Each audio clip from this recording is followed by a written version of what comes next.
Baldin eta bidearen osotasuna ulertzen ez badugu, mugimenduak edo jabalak hutsegitera garamatzate. Gertakariari urruntzen baldin basatzaizkio, honek itotzen zaitu.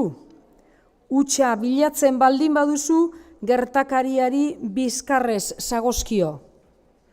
Joanes Balantxun osagarri handiko artzaina zen. Maiatze ondarretan astoaren kalistroak mukuru beterik, bortura abiatzen zen ardiak aitzinean, zintzarriak soargi airean, hiriak eta herriak zeharkatuz.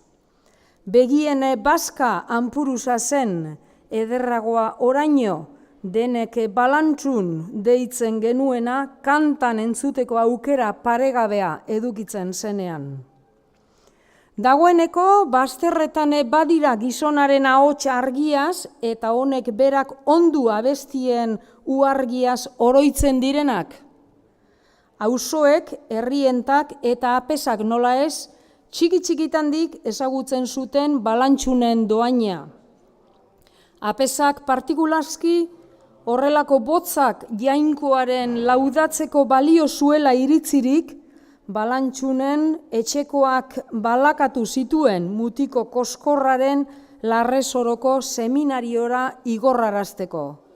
Ordea, 7 aurreko familia hartan jadanik 4 apesgai baziren eta 2 neska zaharrenak Angeluko Cervantes de Marieren komentuan sartuak.